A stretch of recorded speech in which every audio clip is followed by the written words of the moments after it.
When the people have a dispute, they are to take it to the court, and the judges will decide the case, acquitting the innocent and condemning the guilty. If the guilty person deserves to be beaten, the judge shall make them lie down and have them flogged in his presence with the number of lashes the crime deserves. But the judge must not impose more than 40 lashes. If the guilty party is flogged more than that, your fellow Israelites will be degraded in your eyes. Do not muzzle an ox while it is treading out the grain. If brothers are living together and one of them dies without a son, his widow must not marry outside the family. Her husband's brother shall take her and marry her and fulfill the duty of a brother-in-law to her. The first son she bears shall carry on the name of the dead brother, so that his name will not be blotted out from Israel. However, if a man does not want to marry his brother's wife, she shall go to the elders at the town gate and say, "My husband's brother refuses to carry on his brother's name in Israel. He will not fulfill the duty of a brother-in-law to me." Then the elders of his town shall summon him and talk to him. If he persists in saying, "I do not want to marry her," his brother's widow shall go up to him in the presence of the elders, take off one of his sandals, spit in his face, and say that this is what is done to the man who will not build up his brother's family line. That man's line shall be known in Israel as the family of the unsandaled. If two men are fighting and the wife of one of them comes to rescue her husband from his assailant, and she reaches out and seizes him by his private parts, you shall have cut off her hand. Show her no pity.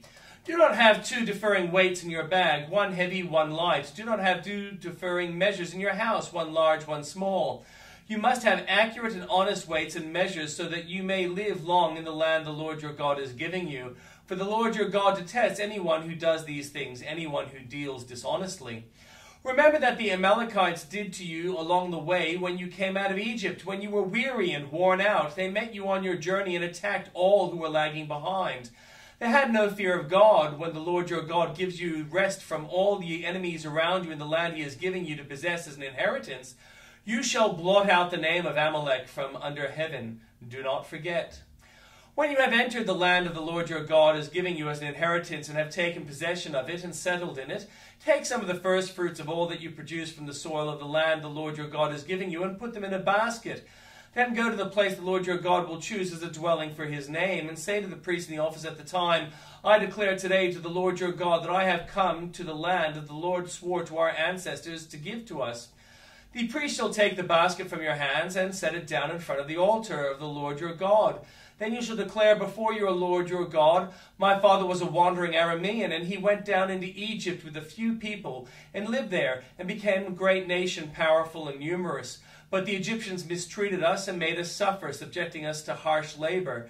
Then we cried out to the Lord, the God of our ancestors, and the Lord heard our voice and saw our misery, toil, and oppression. So the Lord brought us out of Egypt with a mighty hand and an outstretched arm, with great terror and with signs and wonders. He brought us to this place and gave us this land, a land flowing with milk and honey. And now I bring the first fruits of the soil to that you, Lord, have given me. Place the basket before the Lord your God and bow down before him. Then you and the Levites and the foreigners residing among you shall rejoice in all the good things the Lord your God has given to you and your household. When you have finished setting aside a tenth of all your produce in the third year, the year of the tithe, you shall give it to the Levite, the foreigner, the fatherless, and the widow, so that they may eat in your town and be satisfied. Then say to the Lord your God, I have removed from the house the sacred portion and have given it to the Levite, the foreigner, the fatherless, and the widow, according to all you commanded.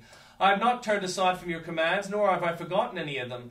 I have not eaten any of the sacred portion while I was in mourning, nor have I removed any of it while I was unclean. Nor have I offered any of it to the dead. I have obeyed the Lord my God. I have done everything you commanded me. Look down from heaven, your holy dwelling place, and bless your people Israel and the land you gave us, you promised on oath to your ancestors, a land flowing with milk and honey. The Lord your God commands you this day to follow these decrees and laws. Careful, observe them with all your heart and with all your soul. You have declared this day that the Lord is your God, and that you will walk in obedience to him, that you will keep his decrees, commands, and laws, that you will listen to him. And the Lord has declared this day that you are his people, his treasured possession, as he promised, and that you are to keep all his commands. He has declared that he will set you in praise, fame, and honor high above all the nations he has made, and that you will be a people holy to the Lord your God, as he promised. Moses and the elders of Israel commanded the people, keep all these commands that I give you today. When you cross the Jordan into the land the Lord your God is giving you, set up some large stones and coat them with plaster. Write on them all the words of this law when you have crossed over to enter the land the Lord your God is giving you, a land flowing with milk and honey, just as the Lord your God of your ancestors promised you. And when you have crossed the Jordan, set up these stones on Mount Ebal, as I command you today, and coat them with plaster. Build there on the altar to the Lord your God an altar of stones. Do not use any of the iron tool on them. Build the altar of the Lord your God with field stones and burnt offerings on it to the Lord your God. Sacrifice fellowship offerings there, eating them and rejoicing in the presence of the Lord your God. And you shall write very clearly all the words of this law on these stones you have set up. Then Moses and the Levitical priests said to Israel, Be silent, Israel, and listen. You have now become the people of the Lord your God. Obey the Lord your God and follow his commands and the decrees that I give you today. On the same day Moses commanded the people, When you have crossed the Jordan, and these tribes shall stand out, Mount Gerizim, to bless the people, Simeon the Levi, Judah, Issachar, Joseph, and Benjamin. These tribes shall stand on Mount Ebal to pronounce curses, Reuben, Gad, Asher, Zebulun, Dan, and Naphtali. The Levites shall recite to all the people of Israel in a loud voice, Cursed is anyone who makes an idol, a thing detestable to the Lord, the work of skilled hands, and sets it up in secret. Then all the people shall say, Amen. Cursed is anyone who dishonors their father or mother. Then all the people shall say, Amen. Cursed is anyone who moves their neighbor's boundary stone. Then all the people shall say, Amen. Cursed is anyone who leads the blind astray on the road. Then all the people shall say, Amen. Cursed is anyone who withholds justice from the foreigner, the fatherless, or the widow.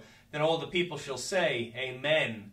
Cursed is anyone who sleeps with his father's wife, for he dishonors his father's bed. Then all the people shall say, Amen. Cursed is anyone who has sexual relations with any animal. Then all the people shall say, Amen.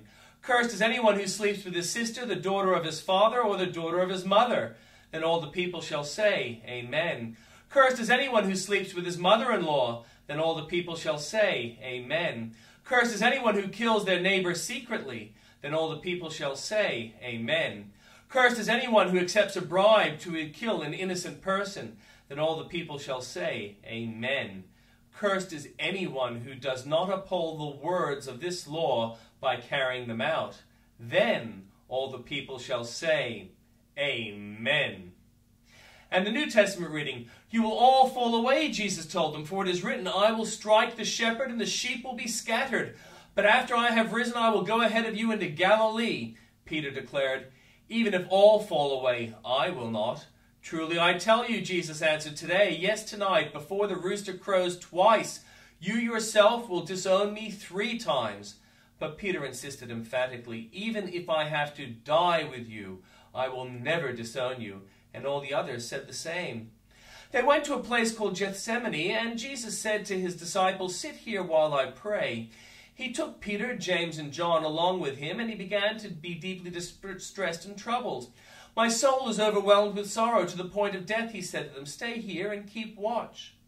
Going a little further, he fell to the ground and prayed that if possible the hour might pass from him. Abba, Father, he said, everything is possible for you. Take this cup from me, yet not what I will, but what you will.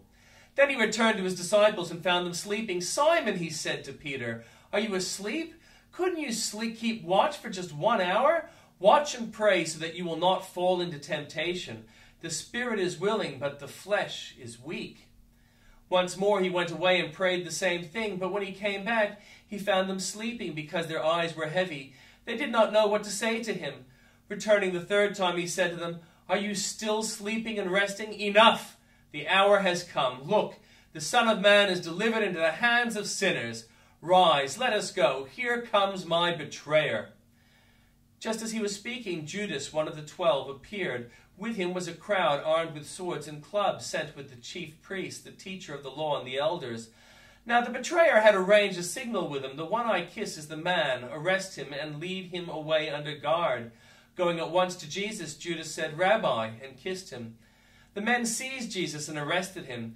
Then one of those standing near drew his sword and struck the servant of the high priest, cutting off his ear. Am I leading a rebellion, said Jesus, that you have come out with swords and clubs to capture me? Every day I was with you teaching in the temple courts, and you did not arrest me, but the scriptures must be fulfilled." Then everyone deserted him and fled. A young man wearing nothing but a linen garment was following Jesus. When they seized him, he fled naked, leaving his garment behind.